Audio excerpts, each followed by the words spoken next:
Tax से जुड़ी हर उलझनों को दूर करने के लिए लेकर हम हाजिर हैं आपका पसंदीदा शो टैक्स गुरु, जहां हम नियमों के दायरे में रहकर टैक्स बचाने के बेहतरीन तरीके आपको बताते हैं।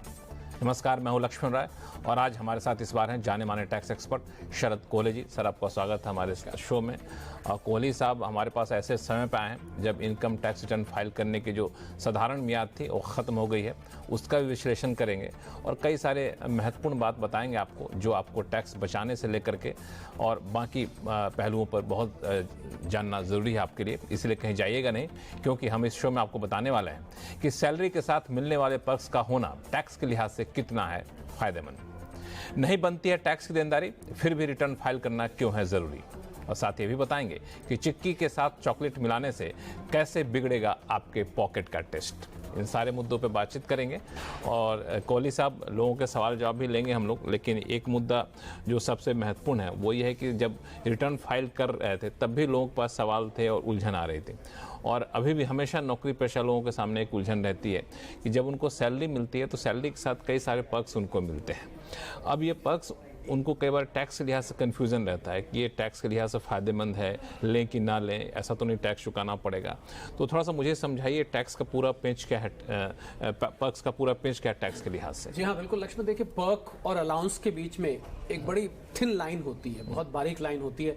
कुछ लोग पर्क्स को अलाउंस मान लेते हैं, अलाउंस को पर्क मान लेते हैं, पर आयकर की दृष्टि से एक सेक्शन 17(2) है, उसमें पर्क्स को पूरी तरह से समझाया गया है। और पर्क्स की अगर मैं साधारण डेफिनेशन में जाऊं तो वो ये कहता है आपकी कोई जिम्मेवारी थी, आपकी कंपनी वो पूरी कर रही है।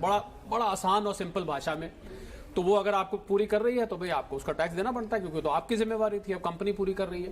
पर इसमें जो मजेदार बात यह है कि जो न्यू रिजीम ओल्ड रिजीम की हम बात कर रहे हैं बहुत टाइम से लक्ष्मण, तो ये पर्क्स, जबकि हमने देखा ज्यादातर अलाउंसेस न्यू रिजीम से बाहर हो चुके हैं, आप भी जानते हैं, कई बार आप चर्चा भी कर चुके हैं। पर पर्क्स जो है, क्योंकि सैलरी की वैल्यू का हिस्सा बनते हैं, तो पर्क्स पे ये न्यू रिजीम ओल्ड रिजीम का जो भेद है ये अप्लाई नहीं करता है। नहीं, सबसे पहले मैं समझूंगा कि पर्क्स और अलाउंस में हमें एक साधारण लोग फर्क करना चाहे तो कैसे फर्क करेगा। बिल्कुल, आई थिंक इसको हम उदाहरण लेके समझो तो बेहतर समझेंगे। तो मैं उदाहरण पे लेता हूं, जैसे आपको सबसे पॉपुलर और सबसे मशहूर जो पर्क होता है, अलाउंस होता है, वो होता है हाउस रेंट अलाउंस, HRA। आपको कंपनी एक फिक्स अमाउंट देती है, आप किराए के मकान में अगर रहते हैं तो किराया देते हैं, और आप सेक्शन 10(13)(a) के अंतर्गत उसकी एग्जेम्पशन ले लेते हैं। मान लीजिए कंपनी आपको किराया नहीं, ये अलाउंस हुआ, ये अलाउंस हो गया, इसको नाम ही HRA, हाउस रेंट अलाउंस।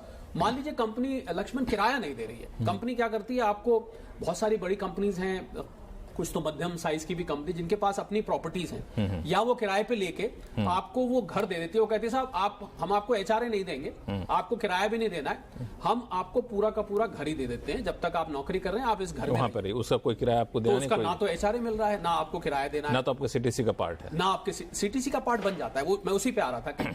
तो ऐसे में क्या होता है कि अगर कंपनी का वो घर है, इसको हम बोलते हैं रेंट फ्री अनफर्निश्ड अकोमोडेशन, कि उसके अंदर कोई फर्नीचर नहीं है, खाली घर है, उसने कहा था फर्नीचर आप अपना रख लीजिए, तो उसका 15% जो कंपनी जो टोटल सैलरी की वैल्यू है वो आपकी उसमें जुड़ जाएगी, आपकी सैलरी का। मान लीजिए आपकी सैलरी 1 लाख है, तो 15,000 और उस घर के जुड़ जाएंगे, बड़ी आसान भाषा में।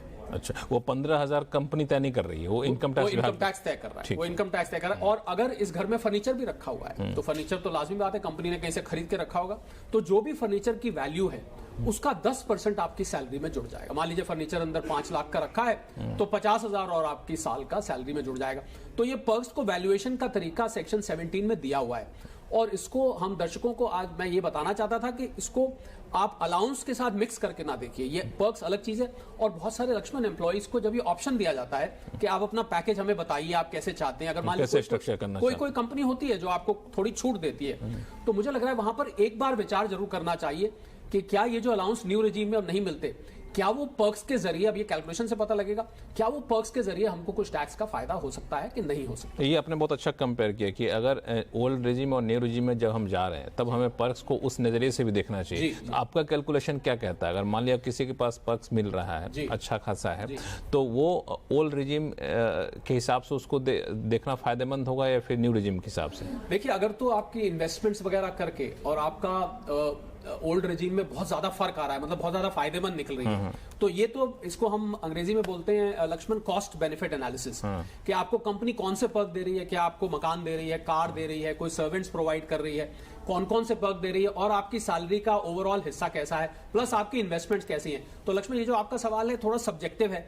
इसमें जब तक हम इसमें अलग अलग कॉम्बिनेशंस डाल के नंबर भर के नहीं देखेंगे, हम केस टू केस से डिफर कर सकता है। तो overall old regime new regime पहले ये डिसाइड करें और फिर आप पर्क्स लेके अलाउंस लेके देखें। बहुत कम लोग इस काम को कर रहे हैं, इसीलिए मैं आज इस मुद्दे को उठाना चाहता हूं। चलिए, तो जब पर्क्स और अलाउंस के बीच क्या आपको अंतर देखना हो तो कई सारे पहलू उसका ख्याल रखिएगा और उस पर टैक्स की देनदारी बिल्कुल अलग बनती है अलाउंस की तुलना करें। तो जैसा कि कोहली साहब ने आपको पूरा फॉर्मूला बता दिया, तो ये आपको देखना है कि आपके लिए कितना फायदेमंद है पर्क्स लेना या फिर अलाउंस के तहत रहना, जब आपके पास एक विकल्प मिले कि सैलरी को रिस्ट्रक्चर कैसे करना। तो बहुत ही महत्वपूर्ण पर मुझे लगता है टैक्स में पहली बार इस मुद्दे को हम लोग टच कर रहे हैं और टैक्स पेयर्स को भी इस चीज़ का खास ध्यान देना चाहिए।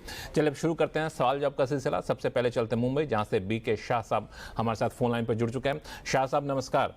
नमस्कार सर, गुड आफ्टरनून सर। नमस्कार, कैसे हैं आप? बस मैं अच्छा हूँ सर, आप कैसे हो सर? मैं बहुत बढ़िया हूँ। बताइए टैक्स रूल कैसे आपकी मदद कर सकता है? मेरा सन 2 दिसंबर को आउट ऑफ इंडिया गया लंदन, वहाँ पे जॉब के लिए। ठीक है। Then he joined on 5 December. So for financial 22-23, for filing return of income in India, whether its salary income of the UK is to be included club here. If answer is yes, then surcharge and education surcharge is applicable or not? Shah साहब, मैं तारीखें सुन रहा था जिस तारीख को आपके बेटे लंदन में गए, और मैंने देखा कि इस साल का जो पिछला साल था उसका ज्यादातर हिस्सा वो भारत में ही थे, क्योंकि आपने दिसंबर का जिक्र किया तो दिसंबर से मार्च तक अगर हम लेते हैं तो कुल 4 महीने के आसपास होते हैं। तो रूल ये कहता है कि 6 महीने से अगर आप भारत से बाहर रहे हैं तभी आप एनआरआई कहलाते हैं। पर क्योंकि आपके सुपुत्र भारत में 6 महीने से ज्यादा रहे हैं, तो ऐसे हालात में जो लंदन में उनको सैलरी मिली है इस साल में, वो भारत में डिस्क्लोज करनी पड़ेगी और उस पर टैक्स वैसे ही कैलकुलेट होगा जिस एजुकेशन हेल्थ जो जिस तरीके से एक भारतीय का टैक्स कैलकुलेट होता है उसी तरीके से होगा। तो कम से कम इस साल के लिए शाह साहब आपको ये सैलरी, लंदन की जो सैलरी है वो भारत में ही दिखानी पड़ेगी। अगले साल क्योंकि पूरा साल होगा वो, तो उसमें आप उसको एज एन एनआरआई डिक्लेयर कर सकते हैं। लेकिन अभी उनको भारत में सैलरी दिखानी होगी। हाँ, ये वाले साल जिसका इन्होंने जिक्र किया, हाँ। क्योंकि ये 6 महीने से कम है तो भारत में दिखानी। अब लेते हैं अगला सवाल जो कि अमृतसर से आया है ए.के. महेश्वरी साहब का, जो हमारे साथ फोन लाइन पर जुड़ चुके हैं। महेश्वरी साहब नमस्कार। हाँ नमस्कार। कैसे हैं आप? नमस्कार, बस ठीक है सर। बताएं क्या उलझन है आपकी? अच्छा, उलझन ये है सर, जी, मेरे जी। फादर करीब 90 इयर्स ओल्ड हैं और मैं भी सीनियर सिटीजन हूँ, 63 अच्छा। इयर्स हूँ भी। हाँ हाँ। तो उन्होंने अगस्त 2022 में 2 करोड़ की एग्रीकल्चर लैंड बेची है। अच्छा। वो पैसा उनके अकाउंट में आ चुका है। तो अब ये उलझन है कि जो एग्रीकल्चर लैंड चूंकि बेची है, तो इससे हम शहर में रेजिडेंशियल प्रॉपर्टी या कोई कॉमर्शियल प्रॉपर्टी परचेज कर सकते हैं या एग्रीकल्चर लैंड ही खरीदनी होगी? चलिए महेश्वरी साहब, बिल्कुल आपके फादर साहब ने बेची है लैंड, तो इसमें महेश्वरी साहब देखना पड़ेगा जो इनकम टैक्स रूल्स हैं उसमें कुछ नियम दिए गए हैं कि एग्रीकल्चर लैंड किस कैटेगरी की होनी चाहिए कि वो एग्जेम्प्ट हो। क्योंकि अगर पूरी तरह से वो लैंड गांव में है तो फिर तो उस पर कोई कैपिटल गेन नहीं लगता, कैपिटल एसेट ही नहीं होती है। तो मैं आपको क्राइटेरिया बता देता हूं लक्ष्मण, आप भी सुनिएगा क्योंकि एग्रीकल्चर लैंड में आपकी भी बहुत रुचि रहती है। अगर 2 किलोमीटर वो लैंड ऐसी जगह से दूर है जहां की 10,000 की म्युनिसिपैलिटी की आबादी है तब वो एग्रीकल्चर कहलाएगी। और अगर वहां की आबादी 1 लाख है उस जगह की म्युनिसिपैलिटी की, तो उससे 6 किलोमीटर से ज्यादा दूर होनी चाहिए। और अगर आबादी 10 लाख है तो फिर 8 किलोमीटर से दूर होनी चाहिए। तो अगर तो इसके अंदर है महेश्वरी साहब, फिर तो एग्रीकल्चर लैंड पूरी तरह से हो जाएगी और उस पर कोई कैपिटल गेन नहीं लगेगा। अगर ये जो मैंने आपको लिमिट्स बताई इससे बाहर है तो फिर सेक्शन 54B में, नोट करिएगा महेश्वरी साहब, 54B में उनको एक और एग्रीकल्चर लैंड लेनी पड़ेगी जितना कैपिटल गेन हुआ उस वैल्यू की। या आपने एक और जिक्र किया कि क्या वो रेजिडेंशियल हाउस ले सकते हैं। जी हाँ, सेक्शन 54F में फिर वही पूरा का पूरा कंसिडरेशन लगा के उनको एक और रेजिडेंशियल हाउस लेकर वो इसको बचा सकते हैं। तो अब आप देख लीजिए, मैंने आपको ऐसे सारे रास्ते बंद कर दिए हैं कि कहीं से आपके सवाल का जवाब रहना चाहिए। नहीं तो ये जो आपने आबादी बताई वो आबादी क्या होगी? जो लेटेस्ट जनसंख्या है उसके हिसाब से होगी, जो म्युनिसिपैलिटी के पास जो होती है। तो महेश्वरी साहब कोई कंफ्यूजन तो नहीं है?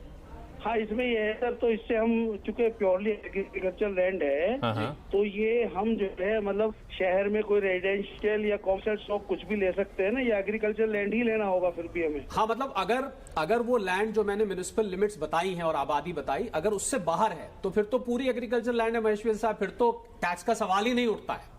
और अगर वो इन लिमिट्स के अंदर है तो फिर आपको दूसरी एग्रीकल्चर लैंड लेनी पड़ेगी। लक्ष्मण, इसमें एक बात और एग्रीकल्चर लैंड लेनी पड़ेगी, पूछ रहे हैं। हाँ, एग्रीकल्चर लैंड या रेजिडेंशियल हाउस 54F में या 54B में, मैंने दोनों बताया। हाँ। और इसमें एक कंडीशन और है महेश्वरी साहब, वो ध्यान रखिएगा कि जो एग्रीकल्चर लैंड है वो एग्रीकल्चर तब कहलाती है 3 साल से उसमें खेती हो रही होनी चाहिए और परिवार का कोई एक व्यक्ति उस खेती में लगा हुआ होना चाहिए। आप समझ रहे हैं क्यों लगाई हुई है कंडीशन, जिससे कि लोग एग्रीकल्चर लैंड पे जो उसका गलत फायदा ना उठा पाए।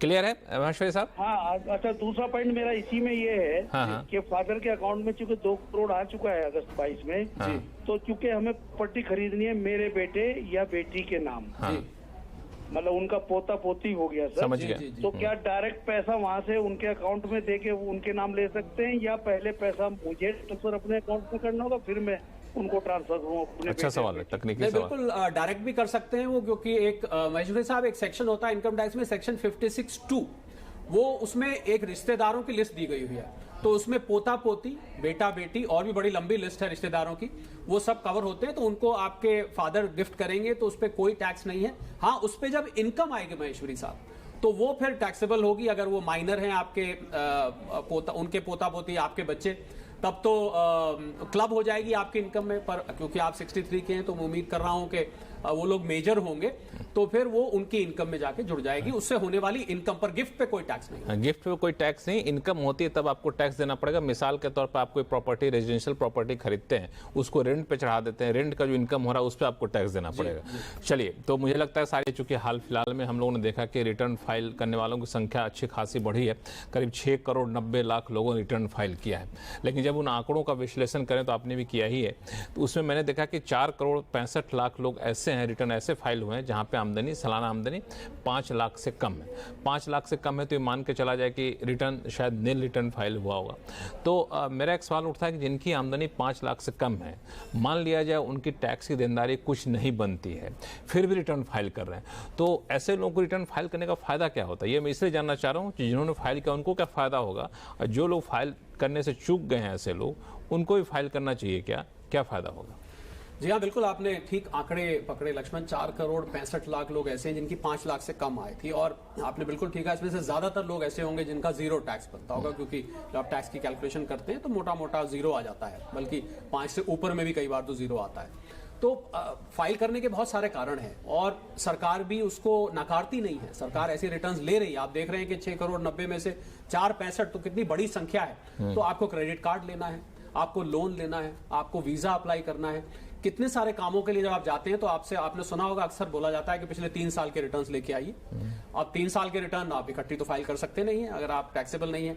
तो मैं समझता हूं रिटर्न फाइल करना एक अच्छी आदत है, और आपको ये रिकॉर्ड आपका बनता जाता है धीरे धीरे, और आपके पास ये रिटर्न्स कभी ना कभी जरूर बहुत काम आने वाली हैं। वैसे भी मान लीजिए आपके टैक्सेबल नहीं है, पर कहीं टीडीएस कट गया है, रिफंड आ रहा है, तो बिना टैक्स फाइल किए तो आपका रिफंड भी नहीं आने वाला, हालांकि आपका टैक्स कुछ नहीं बनता है। तो बहुत सारे ऐसे कारण हैं जहां पर टैक्स रिटर्न की कॉपी जमा करानी पड़ती है, और ये तब याद आता है जब वो मांगी जाती है, और उस साल में आप केवल 1 साल की फाइल कर सकते हैं। तो अगर आप निरंतर फाइल करते हैं, नियमित रूप से फाइल करते हैं, आप मान लीजिए 3 लाख 4 लाख 4.5 लाख इनकम आपकी है, तो मैं समझता हूं एक अच्छी आदत है। और सरकार किसी चीज को जब नाकार नहीं रही है तो सरकार भी लेना चाहती है, और आपको भी फाइल, आपको कोई नुकसान है नहीं और फायदा कोई नुकसान नहीं है। मैं ये भी बता दूं लक्ष्मण के 234F में 5 लाख से कम है तो आपके मात्र 1000 रुपए पेनल्टी देके आप उसको फाइल कर सकते हैं। तो 31 दिसंबर तक का टाइम है, ये ना समझे कि गाड़ी निकल गई, अभी फाइल हो सकती है, फाइल कर सकते हैं और कई सारे फायदे उठा सकते हैं, जैसा कि कोहली साहब ने बताया। चलिए अब लेते हैं अगला सवाल सूरत से, जहां से कौशिक मोदी जी हमारे साथ फोन लाइन पे जुड़ चुके हैं, और बताएं क्या सवाल है इनके, क्या सवाल लेकर आए आप? हाँ, मेरा रिवाइज रिटर्न के बारे में है। अच्छा, मैंने असेसमेंट ईयर 2023-24 का आईटी रिटर्न 28/6/23 तारीख को फाइल कर दिया था जी। 14/7/23 को ये रिटर्न प्रोसेस भी हो गया जी, और रिटर्न के मुताबिक मुझे 1140 रुपया रिफंड भी मिल गया जी। अभी मुझे मालूम पड़ा कि ₹12,000 रुपया पोस्ट ऑफिस बजट खाते में ब्याज मिला था, वो रिटर्न में दिखाया था जी। लेकिन 3,500 जो सेक्शन 1015 आई तहत एग्जम्प्ट है वो दिखाना रह गया है। अच्छा। तो मैं रिवाइज रिटर्न फाइल कर सकता हूँ क्या? जी हाँ, बिल्कुल मोदी साहब, आप फाइल कर सकते हैं। 31 दिसंबर तक का समय है और इसको आप बाकायदा फाइल कर सकते हैं और बड़ी अच्छी आपकी पहले तो आप हमें इसको मुबारकबाद देना चाहेंगे लक्ष्मण। 28 जून को फाइल करी, देखिए 24 जुलाई को प्रोसेस भी हो गई। तो बिल्कुल आप उसको रिवाइज करिए और रिवाइज करके आप अपना जो 1015 का जो आपका एग्जेम्पशन क्लेम करना मिस हो गया है उसको लीजिए। लक्ष्मण, ये भी हम बोलेंगे जब रिफंड आ जाएगा तो फिर हमें बताएंगे जरूर। हमें खुशी होती है जब आपके माध्यम से किसी को फायदा हो। मोदी साहब, फिर आगे भी कोई उलझन हो तो आप हमें लिखिएगा tax@moneycontrol.com पर। लेते हैं अगला सवाल मुंबई से। प्रीति वासवानी जी हमारे साथ फोन लाइन पर जुड़ चुकी हैं। प्रीति जी नमस्ते, बताएं क्या सवाल आपके पास। मैं गवर्नमेंट सर्वेंट रिटायर्ड हूँ, 86 से रिटर्न फाइल कर रही हूँ और अभी तक वो फाइल से संभाल के रखे हुए हैं। वो कितना टाइम संभाल के रखना है? अच्छा, ठीक है। बहुत अच्छा प्रीति जी। 86 से ये कह रहे हैं कि सवाल के रखा हुआ है। 14 और 23 मैं देख रहा हूँ कि 35-37 साल से इन्होंने रिकॉर्ड। पहले तो प्रीति जी हम आपकी तारीफ करेंगे। मुझे लग रहा है लक्ष्मण, अगर कोई अवार्ड होता हो अपने रिकॉर्ड रखने का तो वो प्रीति जी को मिलना चाहिए। प्रीति जी, पर इतना लंबा रिकॉर्ड अब रखने की जरूरत नहीं होती है। 3 साल के रिकॉर्ड रखने की जरूरत होती है। अगर 50 लाख से ऊपर का कोई इवेजन मिलता है तो सेक्शन 148 एक होता है जिसमें इनकम एस्केपिंग असेसमेंट्स का जिक्र है, तो वो अगर होता है तो 10 साल के रिकॉर्ड आपको रखने होते हैं। पर आप 3 साल के रिकॉर्ड अपने पास रखिए।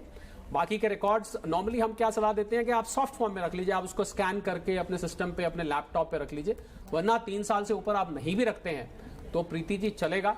बड़े आराम से आप रिकॉर्ड्स को डिस्ट्रॉय करिए और आराम से आप बैठिए। बिल्कुल, अब आपको रिकॉर्ड कर रखने की चिंता नहीं है। वैसे एक चीज इस बहाने में समझना चाह रहा था कि इनकम टैक्स डिपार्टमेंट जब भी कोई छानबीन करती है तो कितने पुराने रिकॉर्ड तक जा सकती है, कितने पुराने साल तक जा सकती है? अगर 50 लाख से ऊपर लक्ष्मण कोई इवेजन का सस्पेक्ट है, मतलब कहीं अंदेशा है, तो फिर 10 साल पीछे तक जा सकते हैं। अच्छा। पर अगर ऐसा नहीं है तो फिर 3 साल से जनरली पीछे 3 साल से पीछे नहीं जाते। यही वजह कि आपने 3 साल के बाद उनको मोटे तौर पर समझाए। तो चलिए, 3 साल से ज्यादा का रिकॉर्ड रखने की आपको फिलहाल जरूरत नहीं है। चलते हैं मुंबई, जहां से अनिकेत देसाई जी हमारे साथ फोन लाइन पर जुड़ चुके हैं। देसाई साहब नमस्कार।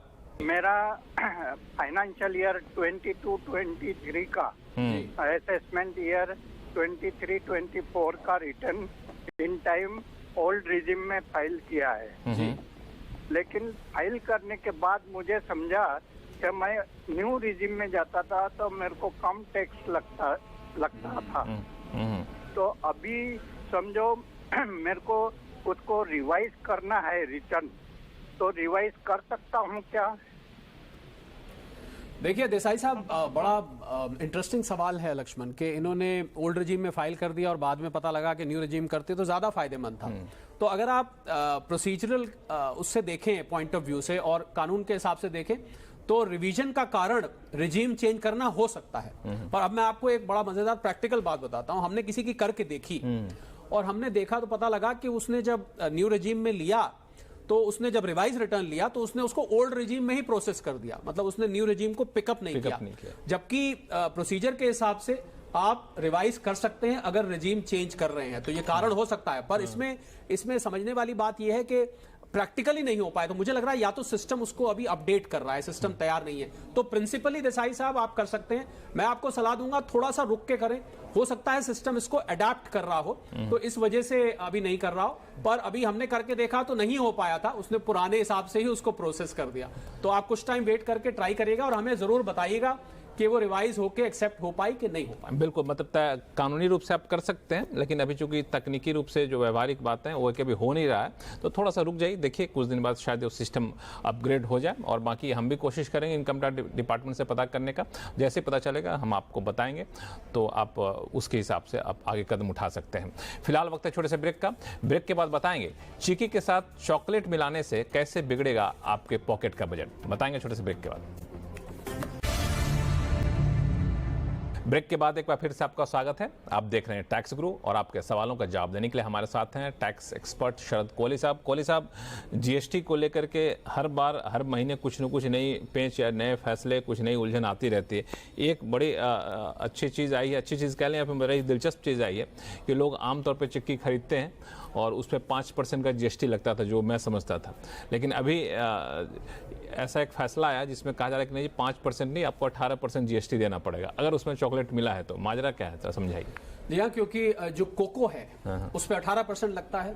अब एक से एक स्वादिष्ट जीएसटी में authority of advance ruling amendment निकालता रहता है। पहले आपको याद हो हमने आइसक्रीम का जिक्र किया था, एक बार लस्सी और फ्लेवर्ड मिल्क का जिक्र किया था। अब ये चिक्की, वो जो चिक्की गुड़ की मिलती है, आप पता नहीं उसको अलग अलग जगह अलग अलग नाम से बुलाते होंगे, पर एक बेक टाइप होता है जिसके अंदर फ्लेवर्स मिले होते हैं। अगर बाकी की चिक्की है, मतलब कोई और फ्लेवर की है, गुड़ की है, स्ट्रॉबेरी की है, कोई और है, तो उस पर 5% है। पर यही अगर उसमें चॉकलेट फ्लेवर है, क्योंकि कोको पर 18% है, तो वो पैकेज ऑफ सर्विसेज हो गया, हाईएस्ट रेट लग गया, तो उस पर 18% लगेगा। अब आप नेक्स्ट टाइम जब दुकान पे जाएं, किसी स्टोर पे जाएं और चिक्की उठाएं, तो तैयार रहिएगा, अगर चॉकलेट है थोड़ा सा महंगा लगेगा, जो ज्यादा आप 18% बेहतर है कि चॉकलेट ही ले लें आप। मुझे लग रहा है चॉको चिक्की की जगह, और चिक्की अलग ले लें, चॉकलेट अलग ले लें। तो ये अथॉरिटी ऑफ एडवांस रूलिंग का एक और स्वाद पे मैं समझता हूं कि रूलिंग आई। हालांकि मेरा व्यक्तिगत मामला है कि बहुत ही अव्यवहारिक सा होता है इस तरह की चीज़ें करना। वहाँ पे अलग कर पाना, फर्क कर पाना, जब खरीद रहे हैं, बिलिंग कर रहे हैं, तो थोड़े से मुश्किलें और पैदा होंगी, उलझने होंगे। लेकिन चूंकि फैसला है तो फैसला तो मान्य होगा। तो ये एक चिक्की का पूरा खेल है जीएसटी के तहत, जिसे आपको समझना चाहिए जब भी आप ऐसे सामान खरीदने जाते हैं। तो